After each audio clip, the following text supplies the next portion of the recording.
नमस्कार, आप देख रहे हैं कशिश न्यूज और आपके साथ मैं हूं दीपक शर्मा। वो किस्सा तो आपने सुना होगा, दो की लड़ाई में रोटी तीसरा ही कोई खा जाता है।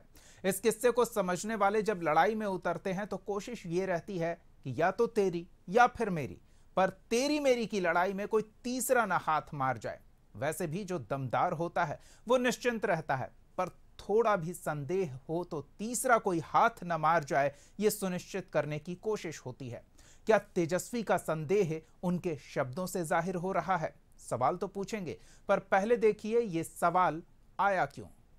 दुआ कीजिए, आप लोगों का आशीर्वाद बना रहे, एकजुट रहना है, किसी के धोखे में नहीं आना। ये कोई एक व्यक्ति का चुनाव नहीं है, ये दो धारा, या तो एनडीए या तो इंडिया, या तो एनडीए या तो इंडिया की लड़ाई है। या तो आप इंडिया को चुनो, और इंडिया को अगर नहीं चुनते हो बीमा भारती को, तो आप एनडीए को चुन रहे हो। साफ बात है। तेजस्वी यादव तो साफ बात कह रहे हैं, लेकिन क्या इस साफ बात में कहीं कोई संदेह भी नजर आ रहा है? ये सवाल खड़ा हो रहा है और बीजेपी या कहें एनडीए खेमा इसको लेकर इस मुद्दे को भुनाने की कवायद भी करता दिख रहा है। प्रतिक्रियाएं भी आने लगी हैं। फिलहाल इन सवालों का जवाब हम लेंगे। हमारे साथ कुछ मेहमान जुड़े हुए हैं, उनसे आपका परिचय करा दें। हमारे साथ राजद की ओर से पार्टी का पक्ष रखने के लिए चितरंजन गगन जी हैं, भाजपा की ओर से पार्टी का पक्ष रखने के लिए प्रभात मालाकार जी, और कांग्रेस की ओर से पार्टी का पक्ष रखने के लिए गोपाल कृष्ण जी हैं। आप तीनों का बहुत बहुत स्वागत है। चितरंजन जी, आप ही से शुरू करेंगे। क्या कहीं संदेह नजर आया तेजस्वी को, जो वो इधर या उधर साफ साफ की बात कहने लगे? नहीं, देखिए दीपक जी, पहली बात तो यह है कि भाजपा कभी भी जो असली मुद्दे हैं उन पर तो यह इनको बोलने का जो है सो नैतिक अधिकार है, नहीं बोलने का साहस है।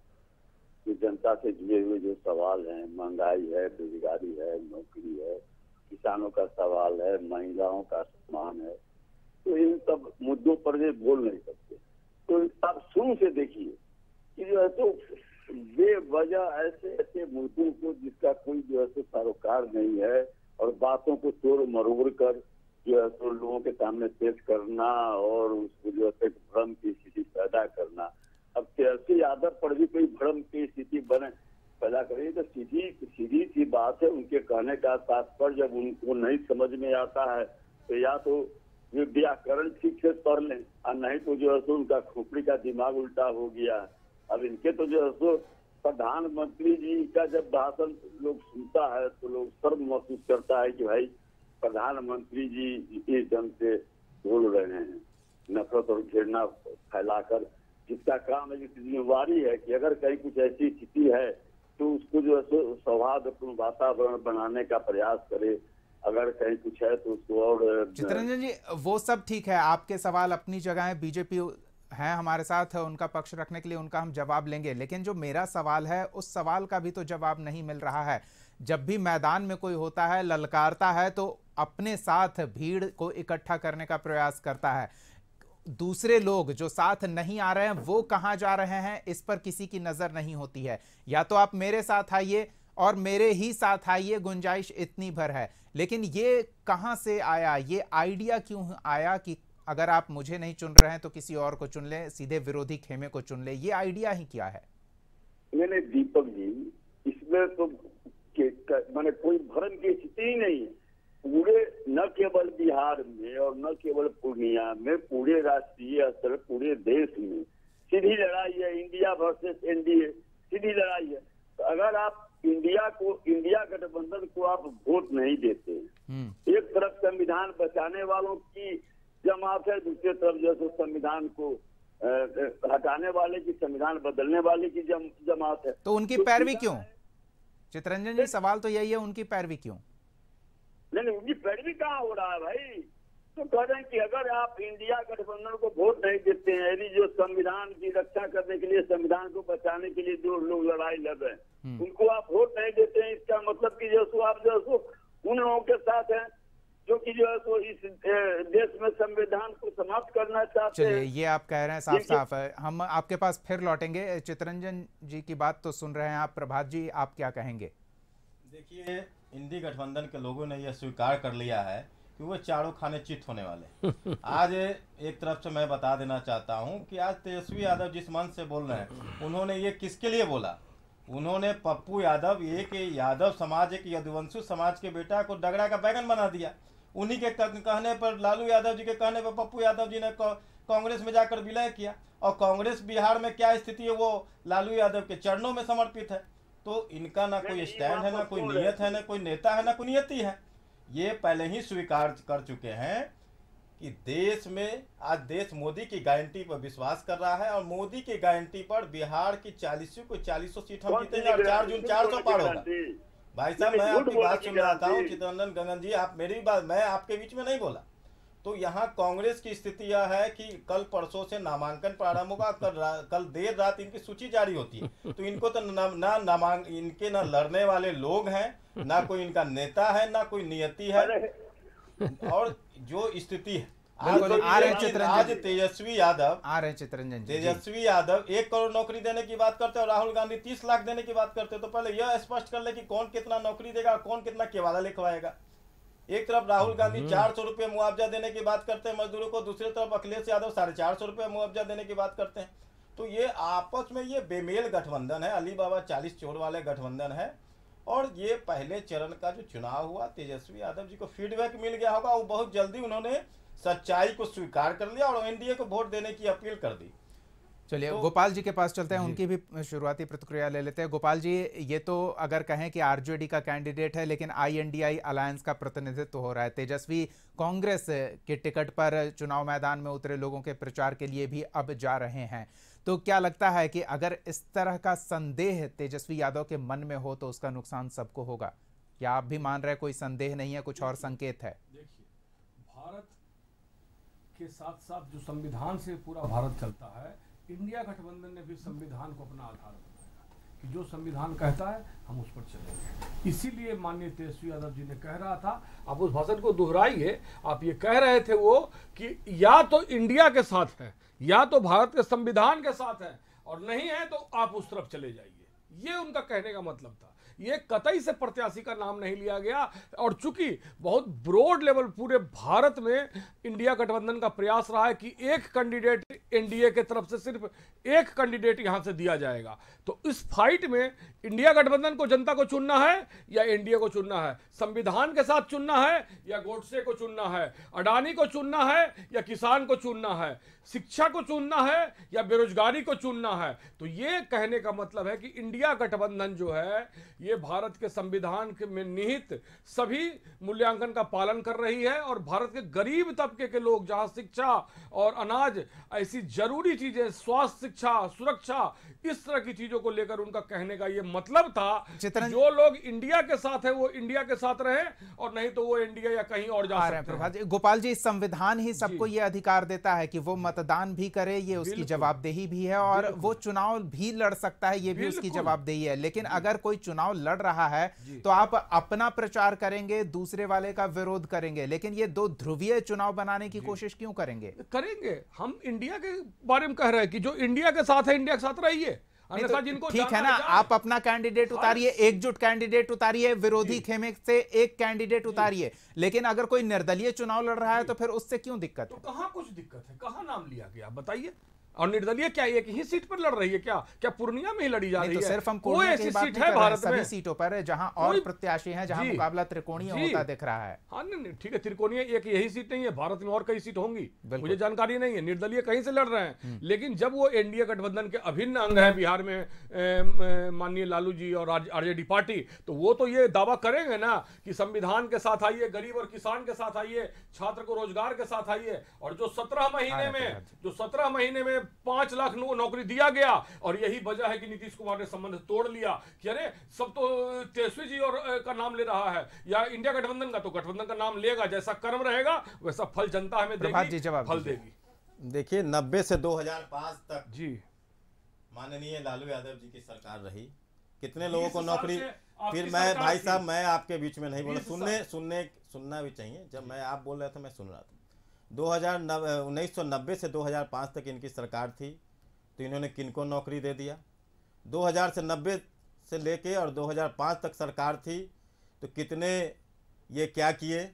तो जानवरों का, जब लालू यादव जब मुख्यमंत्री थे तो जानवरों का चारा खा गए, अलकतरा पी गए, और जब रेल मंत्री बने तो जमीन खा गए गरीबों को, जो 10 करोड़ों का जमीन हजारों में बेच गए। ये सिर्फ ये इंडी गठबंधन के लोग सिर्फ भ्रष्टाचार को बढ़ावा दे सकते हैं, लूट को बढ़ावा दे सकते हैं, बलात्कार को बढ़ावा दे सकते हैं, मणिपुर को बढ़ावा दे सकते हैं। देश का कोई चिंता नहीं है, मणिपुर को बढ़ावा दे सकते हैं। बात करते हैं।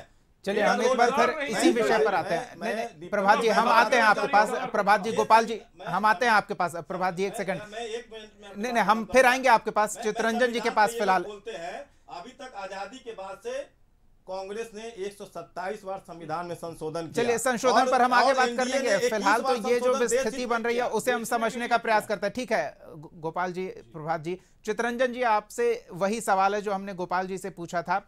चलिए आप ठीक है, इस कोशिश में है कि आमने सामने का मुकाबला हो, मुकाबले में एक कैंडिडेट एक एनडीए खेमे के विरुद्ध एकजुटता का प्रदर्शन किया जाए, लेकिन इसका यह मतलब तो नहीं कि कोई तीसरा अगर मैदान में हो, चौथा, पांचवा, छठा, सातवां मैदान में हो तो उसे मैदान में रहने की कोई गुंजाइश ही ना छोड़ें।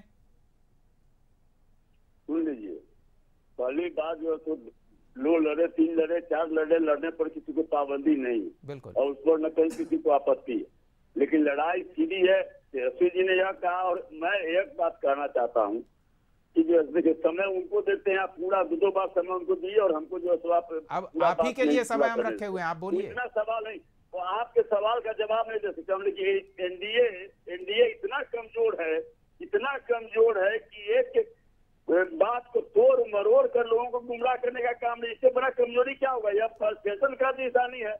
4 सीट बिहार में जो चुनाव हुआ, 4 सीट हारने जा रही है बुरी तरीका से। 102 क्षेत्रों में चुनाव हुआ, जो है हालत खराब है। इसीलिए फ्रस्ट्रेशन में आज जो है यह स्थिति है कि जो है दूसरे के नाम पर दूसरे के बात को तोड़ मरोड़ कर जो है लोगों को गुमराह कर रही है।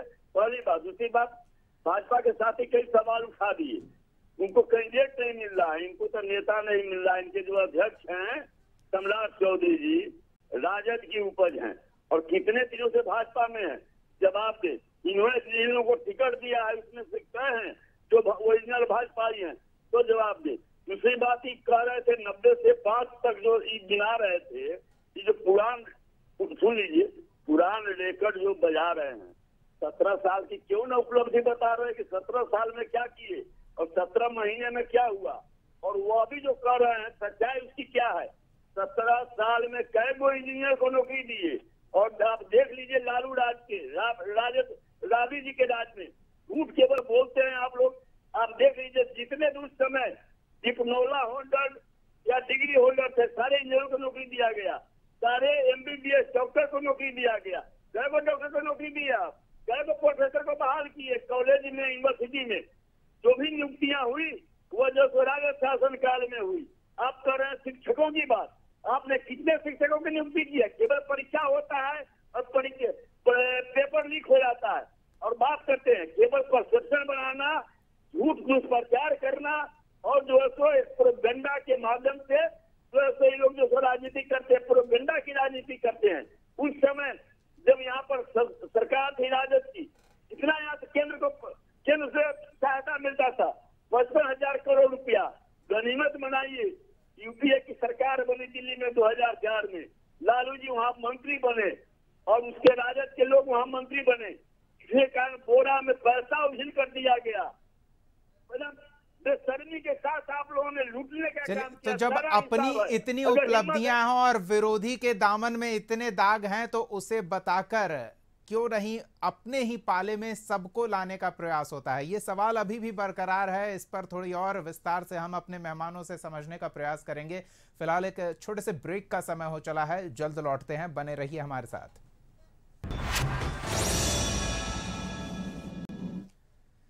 चलिए, तो ब्रेक के बाद स्वागत है आपका। हम चर्चा इस बात पर कर रहे हैं कि आखिर विरोधियों की पैरवी क्यों कर हुई है, और चर्चा यूं शुरू हुई है क्योंकि तेजस्वी ने कुछ कहा। एक बार सुनिए जरा, फिर मेहमानों के पास चलते हैं। दुआ कीजिए, आप लोगों का आशीर्वाद बना रहे, एकजुट रहना है, किसी के धोखे में नहीं आना। ये कोई एक व्यक्ति का चुनाव नहीं है, ये 2 धारा, या तो एनडीए या तो इंडिया, या तो एनडीए या तो इंडिया की लड़ाई है। या तो आप इंडिया को चुनो, और इंडिया को अगर नहीं चुनते हो बीमा भारती को, तो आप एनडीए को चुन रहे हो। साफ बात, साफ बात है। तो ये साफ बात इसलिए साफ नहीं है क्योंकि ऐसा पहले शायद ही कभी हुआ हो, मेरी जानकारी में तो नहीं है, कि आप जनता के सामने अपने अलावा कोई और विकल्प प्रस्तुत कर रहे हों। जनता के पास तो वैसे ढेरों विकल्प है, जितने प्रत्याशी नामांकन करते हैं उतने विकल्प हैं, लेकिन जो चुनावी मैदान में है वो जनता के सामने अपने अलावा कोई और विकल्प प्रस्तुत करे, ये सवाल खड़ा कर रहा है कि आखिर क्यों। एक बार फिर अपने मेहमानों के पास चलते हैं। क्या लगता है प्रभात जी, क्यों?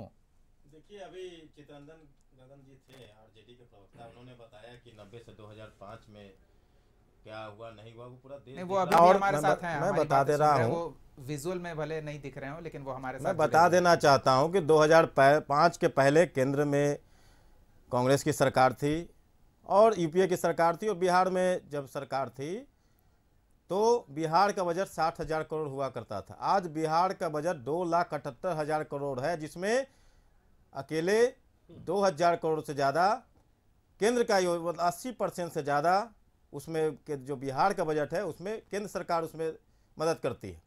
और 2005 से पहले बिहार में 6 पुल हुआ करते थे गंगा पे, आज 16 से अधिक है। आज बिहार के आज सड़कों की स्थिति देख लीजिए, आज 24 घंटे बिजली की स्थिति देख लीजिए। रही 17 महीने, ये चोर दरवाजे से किसी प्रकार से 17 महीने सत्ता में आ गए। तेजस्वी यादव 6 मंत्रालय रखे हुए थे। पहले यह तो बताएं कि कितने लोगों को उन्होंने नौकरी दी। इनके जिस शिक्षा विभाग की यह बात करते हैं, उस शिक्षा विभाग के शिक्षा मंत्री कभी रामचरितमानस का पाठ फाड़ते थे, कभी सनातन को गाली देने का काम। कोई कितने दिन कार्यालय गए और क्या प्रभात जी, सिग्नेचर था? वो आपने जो सवाल उठाया है उस सवाल को गोपाल जी से हम उसका जवाब ले लेते हैं। जब अभी सरकार 80% केंद्रीय सहयोग राज्य के बजट में कर रही है, तो क्या पहले की सरकारें नहीं करती थी? झूठ बोलना बीजेपी का काम है, और बीजेपी के प्रवक्ताओं को ट्रेनिंग दिया जाता है कि सफाई से झूठ बोलिए, लेकिन वो समझ रहे हैं कि उन्हीं को दुनिया देखा हुआ और किसी को नहीं है। देख लें। एक कंपनी अगर मोदी जी ने खोला हो, इतना फंड दिया बिहार को, तब बिहार के पैसे से, बिहार के टैक्स के पैसे से पुल बन रहा है, ठीक है, बन रहा है। मोदी जी को 40 में 40 सीट बिहार की जनता ने गुजरात से कहीं ज्यादा देने का काम किया। क्या बिहार को एक रुई की फैक्ट्री मोदी जी ने दिया? पहला। दूसरा, दरभंगा एम्स में एक ईंटा लगा क्या? तीसरा, पटना यूनिवर्सिटी को केंद्रीय दर्जा मिला क्या? चौथा, पटना एयरपोर्ट का कायाकल्प हुआ, जो खतरनाक रूप से उसका रनवे टेक्निकली रूप से छोटा है, जो कभी भी, क्या हम गंभीर दुर्घटना का इंतजार कर रहे हैं? इस तरह से मोदी जी ने बिहार का शोषण किया। चलिए, तो कि कोरोना में, तो गोपाल जी आपने जवाब दे दिया, मेरा भी ये जवाब दे दें कि आखिर ये विकल्प क्यों जनता के सामने प्रस्तुत किया जा रहा है? कहां विकल्प? इंडिया या एनडीए? हम कई लोगों का नाम पूरे भारत की सभी पार्टी पे, सभी सीट पर निर्दलीय कई सारे लड़ रहे हैं, 1 2 नहीं, 5 7 10 12 कहीं भी लड़ रहे हैं। तो हमारा प्रचार है, हमारे गठबंधन के वो हैं, नेता हैं, तेजस्वी जी हैं, वो जब प्रचार करेंगे तो ऑब्वियस सी बात है कि इंडिया की प्रचार कर रहे हैं। तो इंडिया के बारे में वो समझाना चाह रहे हैं कि आप संविधान के साथ हैं, आप गरीब छात्रों के रोजगार के साथ हैं। जो बिहार का लाखों लड़का ग्रुप में, रेलवे में, गैंगमैन में, स्टेशन मास्टर, टीटी बनता था, लाखों बैंक का क्लर्क बनता था, वो 10 साल में बिहार को धराशायी करने का काम किए। और इसके पीछे मुख्य मंशा क्या है कि बिहार के छात्रों को बेरोजगार बनाइए, तब वो कहीं प्राइवेट नौकरी में बहुत सस्ते में 5,000 रुपए और 10,000 रुपए के नाम पर खटने आएंगे। तो इस तरह का व्यवहार मोदी जी ने किया है, जिसको छात्र समझ गए। अग्निवीर लाकर सेना को खत्म करने का काम किया, जिसका पूरे भारत में विरोध हुआ, बिहार के छात्रों ने विरोध किया। आपकी बातें आपकी तरफ से अपनी जगह पर है। चितरंजन जी, आपकी प्रतिक्रिया से हम चाहेंगे इस चर्चा को खत्म करें। तो वही सवाल है कि जब इतने उनके दामन में दाग हैं, तो फिर उन्हें विकल्प के तौर पर प्रस्तुत क्यों किया जाए? और जब अपनी उपलब्धियां इतनी हैं, तो सिर्फ अपने आप को एकमात्र विकल्प जनता के सामने क्यों न प्रस्तुत किया जाए? ये विकल्प वाली सियासत समझ से परे है। नहीं दीपक जी, हमको तो आश्चर्य लगता है कि जो लोग ऐसी चर्चा करते हैं, हमको बड़ा आश्चर्य होता है कि मैंने कहाँ से ऐसी बात आई। सीधा सवाल है, तेजस्वी जी का कहने का मतलब है कि जो लोग इस देश को बचाना चाहते हैं, इस देश के संवैधानिक व्यवस्था को कायम रखना चाहते हैं, जो नौजवानों के भविष्य की चिंता करते हैं, किसानों के भविष्य की चिंता करते हैं, तो या अगर आप इंडिया चाहते हैं तो इंडिया गठबंधन के साथ आइए। जो लोग अगर इंडिया गठबंधन के साथ नहीं आ रहे हैं, स्पष्ट रूप से वे वैसे शक्तियों की मदद कर रहे हैं जिनका विश्वास इस भारत के संविधान में नहीं है, जो इस देश में नफरत और घृणा फैलाकर भाई भाई को लड़ाना चाहते हैं, जो है सो जो लोकतांत्रिक व्यवस्था है इस देश में उसको समाप्त करना चाहते हैं, जो नौकरी छीनना चाहते हैं, जो किसानों का हक छीनना चाहते हैं, उनके साथ यहाँ तो सीधे आर पार की लड़ाई है, इसमें इस बट कहाँ से है? मतलब कोई संदेह नहीं है चितरंजन जी, नहीं है। जनता के बीच में कहने के लिए उनके पास कोई शब्द नहीं है, जनता के बीच में जाने का शकल नहीं है। वे लोग जो है सो इसको जो है सो तोड़ मरोड़ कर और इसको लोगों के सामने एक भ्रम की स्थिति पैदा कर रहे हैं, बिना इसमें आश्चर्य होता है। चलिए, मतलब आरजेडी खेमा किसी भ्रम की स्थिति में नहीं है, लेकिन तेजस्वी ने जो कहा उसे भ्रम के तौर पर इस्तेमाल करने की कोशिश हो रही है ताकि मतदाताओं को भरमाया जा सके, ये कहना है। चलिए, वक्त का अभाव है। बहुत बहुत धन्यवाद चितरंजन गगन जी, प्रभात मालाकार जी और गोपाल कृष्ण जी अपना समय देने के लिए, इस चर्चा में शामिल होने के लिए।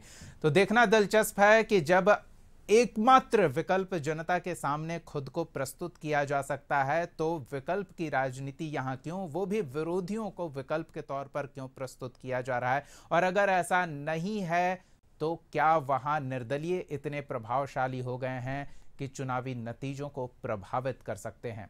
जवाब 4 तारीख को मिलेगा जब ईवीएम के आंकड़े सामने आएंगे। फिलहाल अगले एपिसोड में एक और सवाल के साथ हम मौजूद रहेंगे। तब तक के लिए देखते रहिए कशिश न्यूज़।